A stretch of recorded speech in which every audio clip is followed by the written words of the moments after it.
আসসালামু আলাইকুম। আমি ডক্টর মোহাম্মদ রাশিদুল হাসান, সহযোগী অধ্যাপক ও বিভাগীয় প্রধান হিসেবে ইউএস বাংলা মেডিকেল কলেজে আছি। একই সঙ্গে রামপুরা বনশ্রী ফরাজি হাসপাতাল এবং মেরুলবাড্ডা ল্যাবে ডে চেম্বার করছি।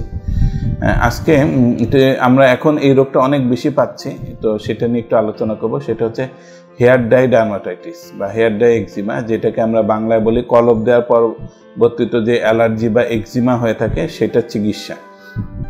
তো যুগ যুগ ধরে মানুষ চুলের জন্য কিন্তু বিভিন্ন ধরনের ডাই ব্যবহার করছে। ডাই মানে হচ্ছে কালার করে যাচ্ছে। যেমন আমাদের সাবকন্টিনেন্টের জন্য যখন আমাদের চুল কিন্তু অরিজিনালি কালো, যখন আমাদের বয়সের সঙ্গে সঙ্গে মেলানিন কমতে থাকে চুলে, তো তখন এটা সাদা হতে থাকে।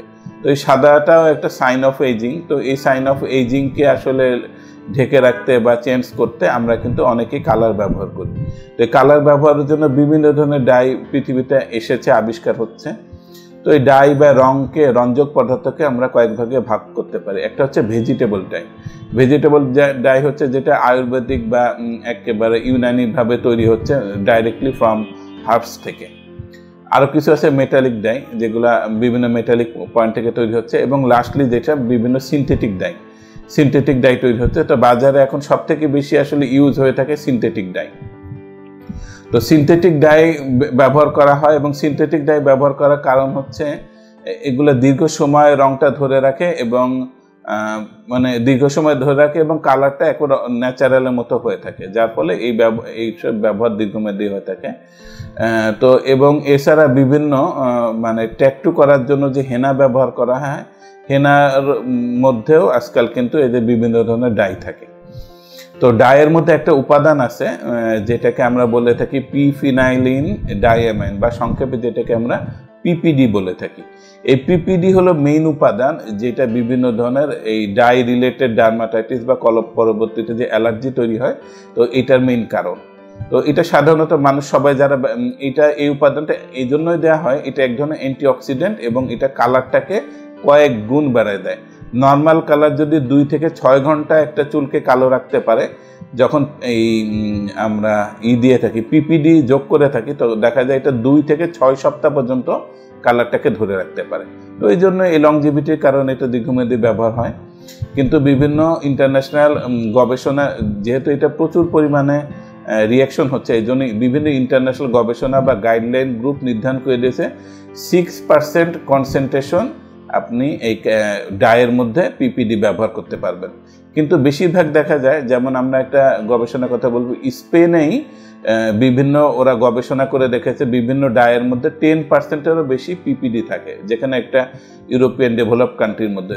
সেখানে তো আমাদের ইন্ডিয়ান সাবকন্টিনেন্ট বা আমাদের দেশে এই মাত্রাটা আসলে বোঝাই যায় না। তবে বিভিন্ন গবেষণা এসেছে 4 থেকে 27% পর্যন্ত পিপিডি পাওয়া গেছে বিভিন্ন কালারিং ম্যাটেরিয়ালে।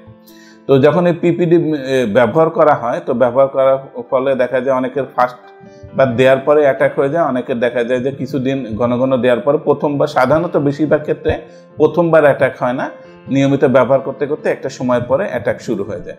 বিভিন্ন ধরনের কীভাবে তৈরি হয়, বিভিন্ন ধরনের এক্সিমা হয়। এক্সিমাটা কোথায় হয়ে থাকে? সাধারণত মানুষ কালি ব্যবহার করে, ছেলেরা ব্যবহার করে মাথাতে এবং দাড়িতে বা মোচে, মেয়েরা ব্যবহার করে সাধারণত মাথাতে। কিন্তু এই অ্যালার্জিক রিয়াকশনটা মাথাতে হয়ে থাকে, স্কাল্পে হয়, ফেসে হয়, মুখে হয়, ঘাড়ে, নেকে হয়, এমনকি অনেকের গলার উপর দিকে এবং বুকে পিঠেও হয়ে থাকে। এ ধরনের এক্সিমা হলে কী হয়? দেখা যায় প্রথমে এক্সিমার মতো কষ বের হয়, চামড়া ছুলে যায়, ক্ষত হয়ে যায়, গুঁড়া গুঁড়া চামড়া বের হয়, কারো কারো ক্ষেত্রে পুঁজ তৈরি হয়, কারো কারো ক্ষেত্রে চুলের গোড়া পেকে যায় এবং চুল পড়ে যায়, বিভিন্ন ধরনের রোগ হয়। এবং এমন অবস্থা হয়েছে বিদেশে বিভিন্ন লিটারেচারে পাওয়া গিয়েছে যে ডাই ব্যবহার করার পরে এমন অ্যালার্জিক রিয়াকশন হয়েছে যে হাসপাতালে ভর্তি করার প্রয়োজন হয়েছে। তো এই জন্য অ্যালার্জিক রিয়াকশনটা খুব দেখে ব্যবহার করা উচিত। এই জন্য সব থেকে ভালো হলো বলা হয় ভেজিটেবল ডাই দেয়া, যেটাতে আমরা সাধারণত বলি হেনা, যেটাকে আমরা বলি মেহেদি, বা অন্য ন্যাচারাল কালার, যেটাতে আসলে কোনো প্রিজারভেটিভ বা কেমিক্যাল অ্যাড করা হয় না, সেগুলোতে রিয়াকশনের মাত্রা অনেক অনেক কম। 2 নম্বর হচ্ছে যারা ব্যবহার করবেন বাসায় ডাই করার ক্ষেত্রে, তারা ডাই কেনার সময় অবশ্যই দেখে নেবেন পিপিডি ফ্রি, পিফিনাইলিন ডাইঅ্যামাইন, এই ম্যাটেরিয়ালটা ফ্রি। অনেক ডাই পাওয়া যায় পৃথিবীতে, সেই পিপিডি ফ্রি ডাই কিনবেন। 2 নম্বর হচ্ছে যখন নিজে ব্যবহার করবেন তখন কিন্তু একটা গ্লাভস পরে ব্যবহার করবেন এবং একটা গ্লাভস একবারে বেশি ব্যবহার করবেন না। এবং যারা ডাই ব্যবহার করবেন তারা কখনো টেস্ট হিসেবে কিছু ডাই মাথার ত্বকে আগে লাগিয়ে দিলেন, তারপর আবার আধা ঘন্টা 1 ঘন্টা পরে আবার পুরো ডাই মাথায় লাগালেন, এইভাবে কিন্তু ব্যবহার করবেন না, একবারে সব ডাই লাগিয়ে দিবেন। এবং যদি কোনো রিয়াকশন হয় তাহলে সঙ্গে সঙ্গে ওইটা চেঞ্জ করে মানে আপনি নিকটস্থ ডাক্তারের কাছে চলে যাবেন। তবে প্রথম কথা হলো নিজের কাছে কিছু জিনিস রেখে দিবেন। একটা হচ্ছে অ্যান্টিহিস্টামিন বা অ্যালার্জির ওষুধ রেখে দিবেন। 2 নম্বর হচ্ছে ভিটামিন সি রেখে দিবেন।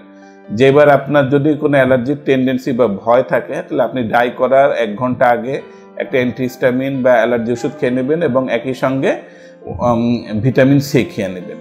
খেয়ে নিয়ে তারপর আপনি ডাই ব্যবহার করবেন। আর ডাই ব্যবহার করার ক্ষেত্রে যেটা আগে বললাম, ভেজিটেবল ডাই ব্যবহার করবেন এবং ডাইয়ের বিভিন্ন উপাদান আছে। এবং ডাই ব্যবহার করার পরবর্তী 3 থেকে 5 দিন আপনি যদি রোদে অ্যাভয়েড করবেন এবং রোদ যদি লাগাতে হয় সানস্ক্রিন ব্যবহার করবেন খোলা অংশে এবং ছাতা ব্যবহার করবেন। এভাবে ডাই রিলেটেড অ্যালার্জিটা প্রতিরোধ করার চেষ্টা করবেন। এবং প্রথম কথা যেটা বললাম, পিপিডি যুক্ত ডাইটা অ্যাভয়েড করবেন, ভেজিটেবল ডাই ব্যবহার করবেন। তাহলে আশা করি আমরা কলবজনিত অ্যালার্জি বা এক্সিমা থেকে বেঁচে থাকতে পারবো। ধন্যবাদ।